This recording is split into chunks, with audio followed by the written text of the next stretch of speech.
Welcome back to another episode of the Downsizing Roadmap podcast with your hosts, Jody Roscoe and Heather Fisher.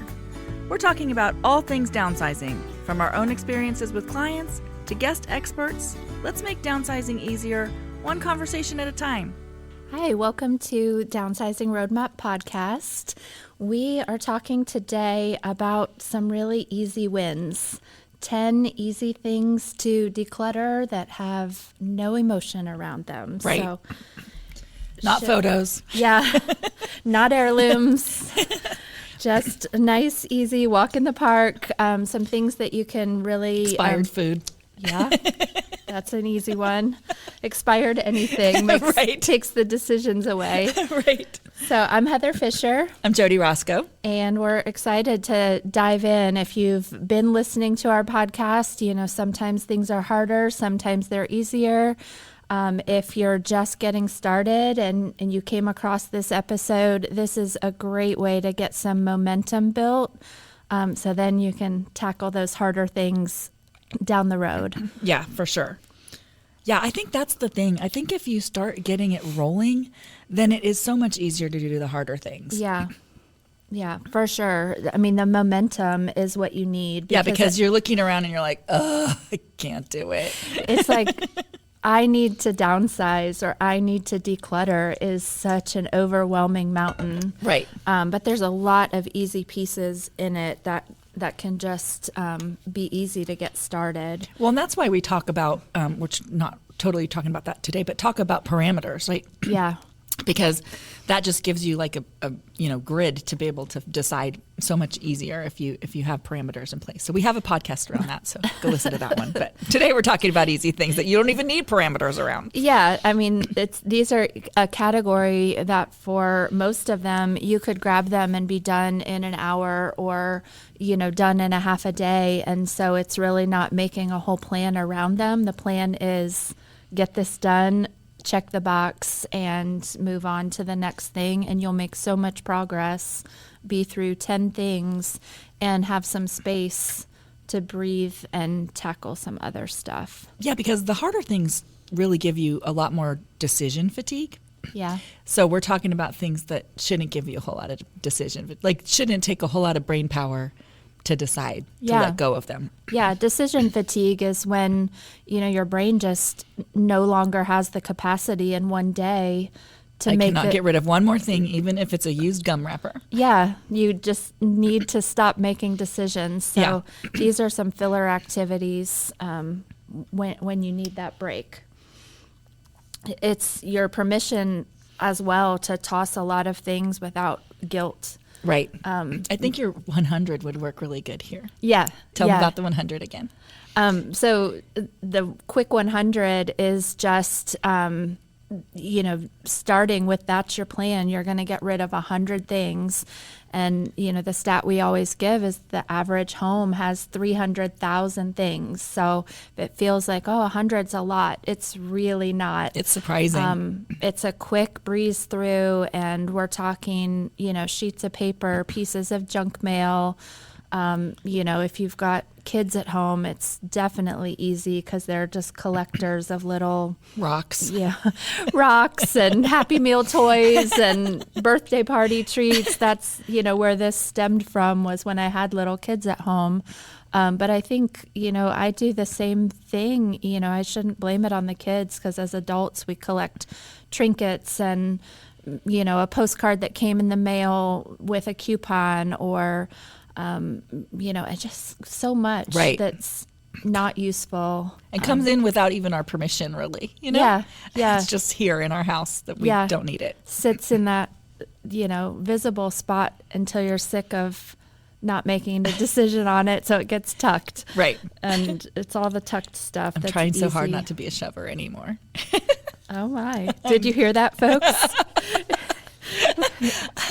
Yes. I'm working on it. Yes. Yeah. Okay, so let's count down. Number 10. Expired toiletries and makeup. I said this on a previous episode, but I did this recently. And, kitchen-sized trash bag full between the bathroom and the linen closet with shelves. Yep. And it doesn't even have to be expired. It's sometimes like you buy something, a product that you just don't love, and then you don't throw it away because it's a full bottle of whatever. And so you keep it, and then it sits there for, however long. So if you've bought something, just let go of that money. That decision is made, already done, and just let it go. So, but I also did it recently, and there was tons of stuff that was old, like had just been in there a long time and, probably dried up or, not good anymore.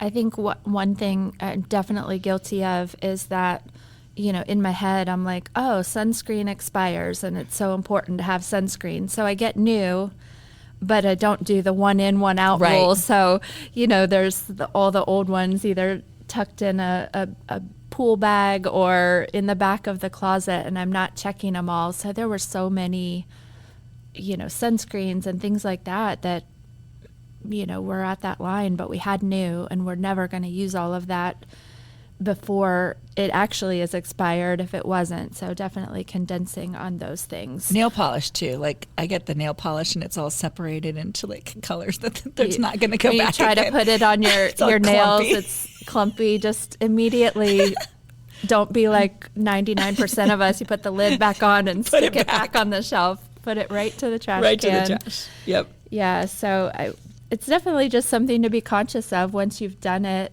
to not let it accumulate. And I think I said this after I did it, I bought little trays and I put all of like the hair care together and all the face care together and it just has made such a crazy difference. Like it's so simple, but it really has made a difference for me to see what I'm using and what I'm not using, and know right where to go to get it, and I'm not weeding around for it and all the things. So yeah, absolutely.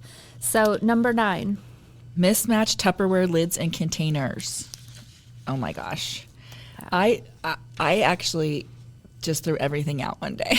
It was so bad. And my mom had the, she would save the butter container, and all of the whatever. Mom, we're talking to you. My mom would save the Cool Whip bowls. Yep.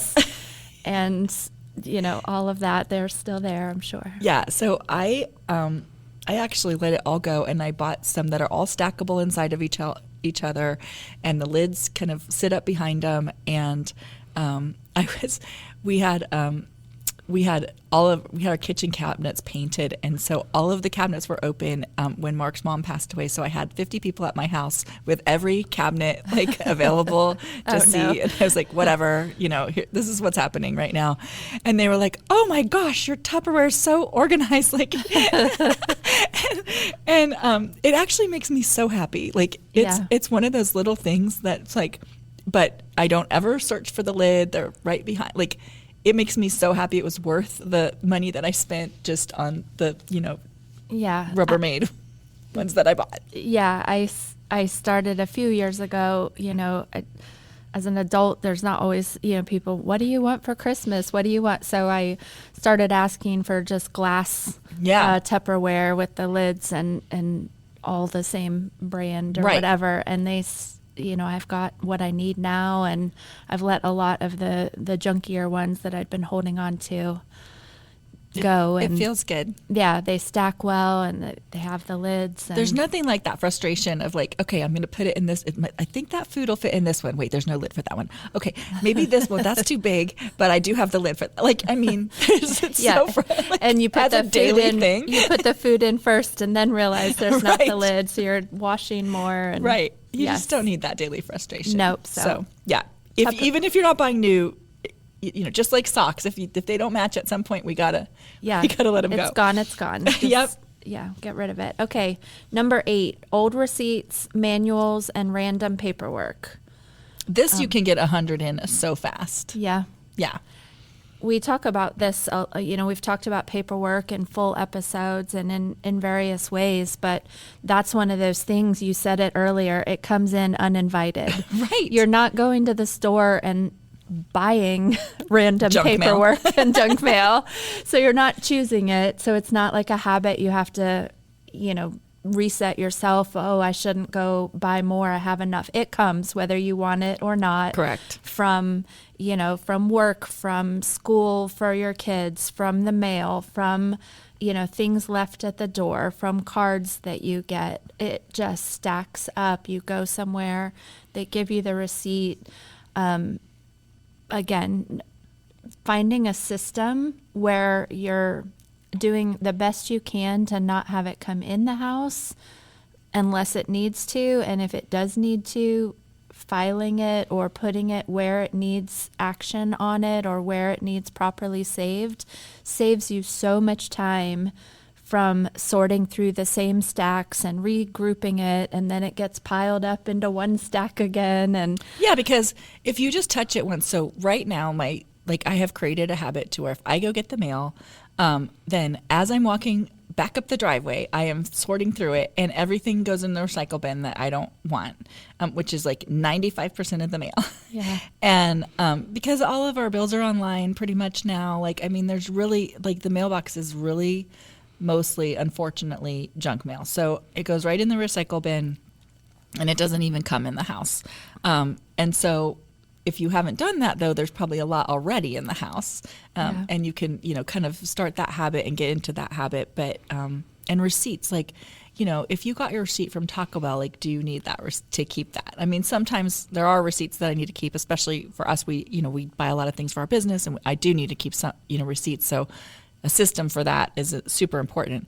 But a lot of the receipts you get, you just don't even need them at all. Yeah. Gosh, it's probably been 10 years or so. I just made the decision to switch to a much smaller purse.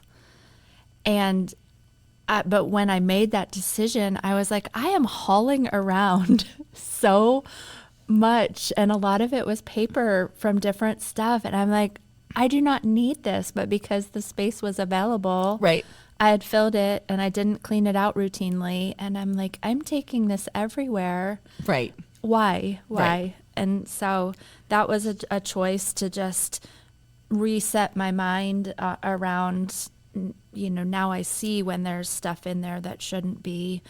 But that's one thing you can do. And just coming up with, like Jody said, getting it straight to the trash before it comes over that threshold is your best bet for most of it. Okay, number 7, duplicate cords and random electronics. Oh my gosh. Does every man, sorry guys, have a box of cords that we don't even know what they go to anymore? Yes. We just, we were in the middle of moving, and we found, Matt found, he pulled it out of a drawer and said it's an old satellite radio, whatever. And the first bag phone. Yeah, I don't even know. He was telling me so that you could listen to Sirius or something in your house instead of in your car. I don't know. Years ago. Yeah, so first we had to get that charged up, but then it was I need headphones that actually plug in, not the iPhone cord, but a regular one. And we were like, I don't know, do we have them? And he's like, let me check the drawer. And he came back with our literal drawer of cords. Did not have what we needed, but quite a few in there. So we do have it. It's not a huge drawer, and they are organized. So maybe it's okay. But yeah, it's always I do hand them to Mark, and I'm like, I don't know what this goes to. then we're in that, should we keep that? Should we not keep that? And, probably you don't need to keep it. I mean, if the cord has been separated from its thing and you don't have something that's cordless, that you don't know where the cord is, then you probably don't need it. What I did think about yesterday when all of this happened, so funny that it just happened, but I think they sell, if you have those little tags that could go on your wine glass stem label it. I think they sell little clips that go around that you could label it. I think that would be my biggest suggestion, is have a supply of those, and when new things come in with a cord, label the cord right then, so later down the road you know what it's for and you know whether you have or use that item anymore. Right, because it's probably something that broke, and then you threw it away and somehow the cord didn't go with it. And we keep the drawer full because I don't know what they're to, so I'm fearful it is to charge something. But let's go back in our brains and think, how many times did we go to that box to look for a cord? Yeah. Once? Yeah. Not many. Yeah. Not many times. Yeah, definitely. We could all get rid of several, I'm sure. Yeah. Number 6, as we count down here, single socks, Yep. Holy undergarments. holy undergarments, all the random things. If the closet itself is a process to go through, but if the sock is gone, it's gone. Or if I find your amount of socks can multiply quickly. I agree with so that. when you buy, a new pack of 12, like if it's athletic socks or something, they're coming in a multi-pack most times. And if you're not getting rid of the old ones, I mean, how many socks do you need? How many pairs do we need? Right. Lots of places it's just happened, but they do Socktober, and they donate, because socks are one of the things that people Homeless really, really need. the Like it's one most, of the yeah. number one things. So you can absolutely donate your socks that you don't use, if you obviously match them and no holes, but people really, really need those. So that's a great thing to go through your sock drawer and donate. Yeah, or even if you're buying a giant pack and you don't need all of them, donate half brand new. Yeah. What a gift Right. if you don't need all of them. Right, So, right. And if your underwear, if they have holes in them, it's time to take care of yourself a little bit. Yeah. Don't be wearing that stuff. Just let it go and, take care of yourself a little bit. Buy something new. And when you do that, make space for the new by Letting moving go the of the old old. out. Yep. Yep. Okay, number 5, takeout menus and condiment packs. Oh my gosh. So I'm picking on my mom a little bit here, but I opened her fridge and she had I don't know how many Chick-fil-A sauces. And I'm like, Mom. And she's like, but that one's my favorite. I use it for everything. And I'm like, okay. But there's keeping all of those little condiment packs that you get, whether it's soy sauce, or, from Chinese food, or whether, whatever it is. No, we can let those go. And, every menu is online. So we don't need any takeout. Yeah, we don't need the takeout menu. We don't need all the pizza coupons and the flyers that come in that junk mail. That Just go in the make junk that- drawer and then expire. Yeah, I had that drawer for probably 20 years, just loaded with the expired coupons. But yeah, we don't need it. Just stop the madness. Yeah. That's an easy no-brainer to let go of that stuff. Yeah. Broken pens, dried up markers, and office junk. Pens multiply in my house. I don't know. Pens multiply for me at the office. At the office, right? I okay. have There's somewhere. so many pens. Yeah. I need to go through them. Yeah. So, and when we had kids, the markers definitely would dry up and all of that stuff. I mean, I probably still have some markers somewhere that are dried up in my house that I need to let go of. But yeah. So any of that stuff, if it doesn't work, then obviously don't keep it. And same thing. How many do you need? Right? Do you need 100 pens? No, you do not. Right. So even if they are working, put that down to a manageable number of pens. Right. I think too, we talk a lot about the habit, like a 10-minute a day habit. And as we go through this list, number one, so many of these could easily fit into that short 10-minute burst. Yeah. But also a lot of these, because they're so little deep decisions on it, these are great multitasking things. So, the pens, you could sit while you're watching something on TV and you're just testing all the markers, testing the pens. And so don't forget that sometimes you can just accomplish something without your full attention, and still get it in for the day. And if they're markers or, art supplies or whatnot that you have outgrown or whatever, teachers often want those. Schools can want those. Or servers want pens. Yeah, servers do want pens. Yeah, so if you have any of your kids, grandkids, or neighbors, or anybody. Or even just when you're out to dinner, like if you know. Take a rubber banded bunch and ask if they could use them because they need them for their tables. Yeah, their pens walk off all the time. Yeah, so that's a great way to avoid the trash can if they still have life in them. Yep. Okay, number 3, freebie swag that you're never going to use. Yeah. Yep, all that stuff that has somebody's name on it that you took and shoved in the back of your kitchen cabinet. Yeah. Or whatever. I think we see people going through, if you've ever been to like an expo fair or, you know, a home expo or a health fair or anything, and all of the people have information, or at a festival with booths or whatever. It's just really learning that it's important for you to value your space and not bring all of that home, and not to pick things up unless they truly have a purpose for you wanting that vendor's information. Yeah.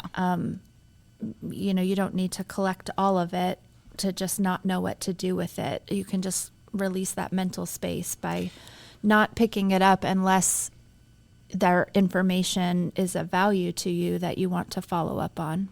Right. And they will give away all kinds of things, water bottles and mugs and, you know, all kinds of stuff. And if you have your favorite mug that you use all the time, and you have a bunch of mugs that have, you know, people's names on them that are in the back of your kitchen cabinet, like that all can go. Yeah. And if it's something you use, that's okay too to of course. Take it.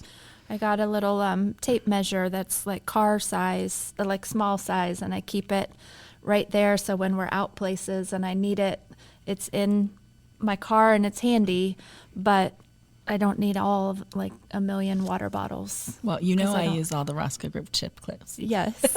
Yes. I do like my Roscoe Group chip clips and my water bottle.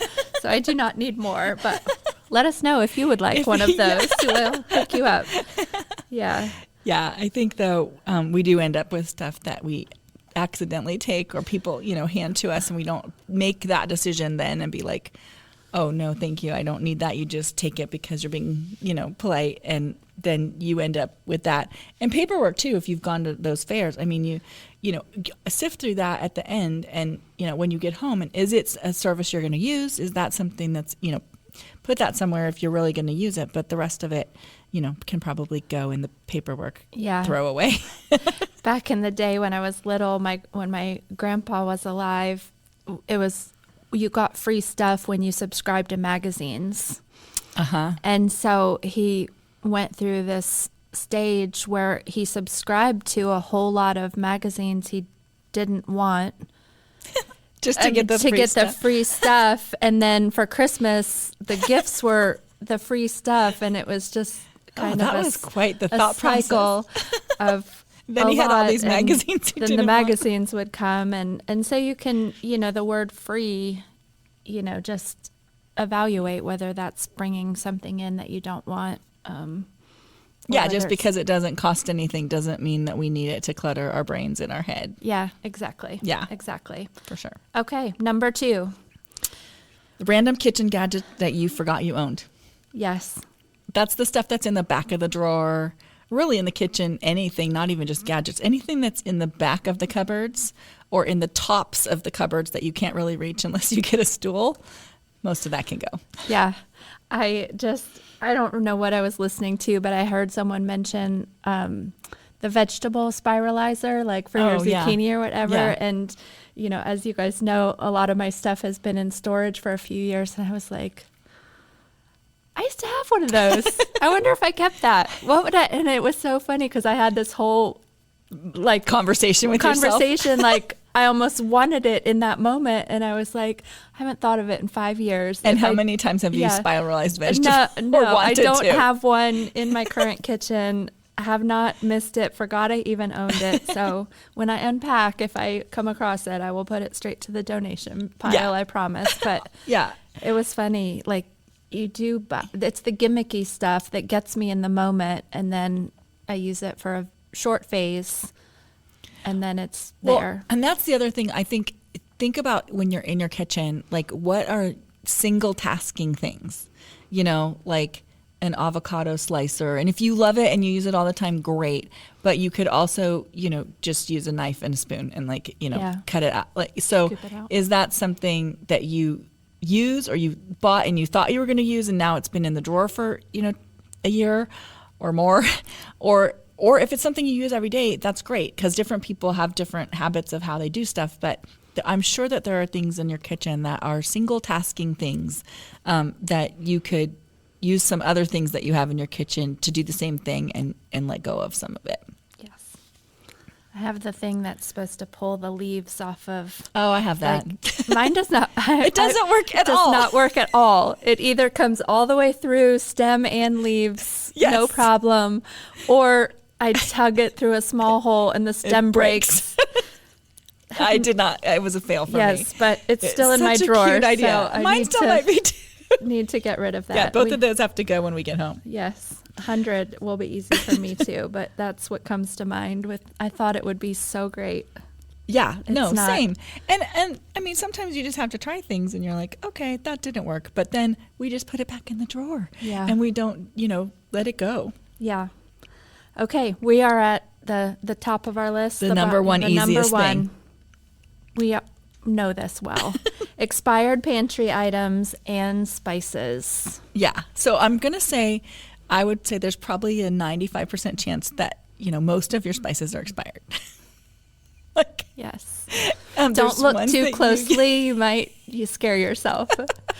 I mean, there's ones that you use all the time, and those probably aren't because you continually, buy new ones.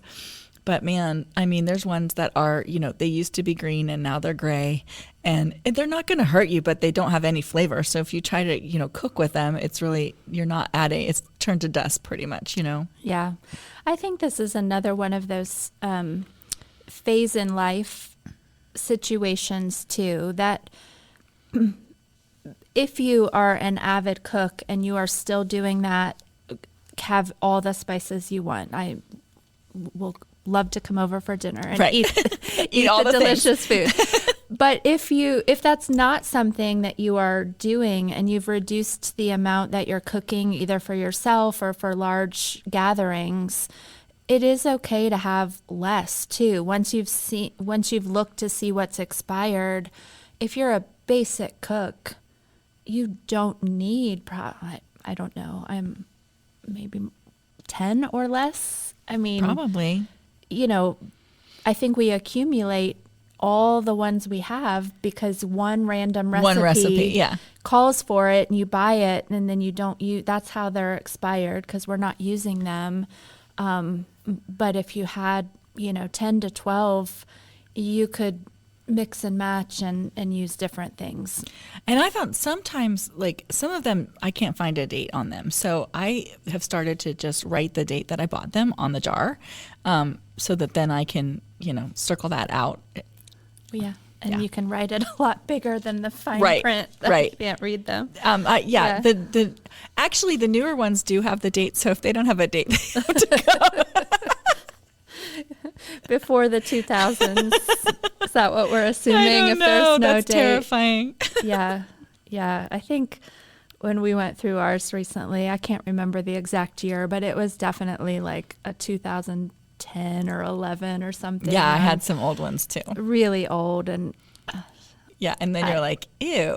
I mean, it was kind of like, ew, but I was also like, I don't remember ever using it. So I don't think we were eating it expired. But even if you did, again, it's just not going to add any flavor. It's not going to hurt you, but it's not going to add any flavor. Yeah. And it's expired pantry items too. I mean, that happens more often than you think. I've been through my pantry and I can still go and find things that, have expired not 6 months ago or whatever, because when I cleaned it out the last time, it still had a little bit of time left, so I left it, and if it's not there. So if you have stuff too in your pantry that you are looking at, I'm not going to use that for, you bought some for a recipe and there was extra, not open packages, but food pantries are always, if you think, hey, I'm not going to use that, that's always a great place. Before the expiration date. Mm-hmm. Yeah, it causes a lot of work for them if it's beyond the expiration date. So be careful not to use that as your way of getting rid of it. Yeah. There are places that expired food can go to, but but most food pantries have to look at the date, write the date on the top, and it has to be not expired. So that they can stay open and serve the people that they're helping. Correct. Correct. Yeah. So that's it. 10 super quick ways that you can get lots and lots of things out of the house without any emotional baggage, without really any thought process to it. You know, it's not, there's no decision making if the food's expired or it's not expired. None of these were anything that's going to pull at your heartstrings. Just get it out, get a donation trip going. If you had things you could donate, get it out with the trash, move it out of the house as quickly as possible once you've made those choices and bagged it up, and then you've got some nice fresh spaces. And moving it out of the house is actually like the number one thing, because if you, let's say you went through some mail and then you put that pile somewhere else, you know, the to-go pile, but then somehow that got mixed up, like you were going through it again and again, right? So you just want it to go. Yeah. Yeah. Absolutely. Okay, well, hope that inspired you to go and do a quick 100, or tackle these categories in order, out of order. Just go, hit the ground running and build some momentum. If you need any resources, you can always visit our website, downsizingroadmap.com, and we'll be back with more info next week. Talk to you next time. Thank you. Thanks for joining us on the Downsizing Roadmap podcast. If you found this episode helpful, be sure to subscribe, leave us a review, and share it with someone who might need a little downsizing inspiration. Have questions or ideas for future episodes? Reach out to us on our website, www.downsizingroadmap.com. Until next time, let's keep simplifying and moving forward.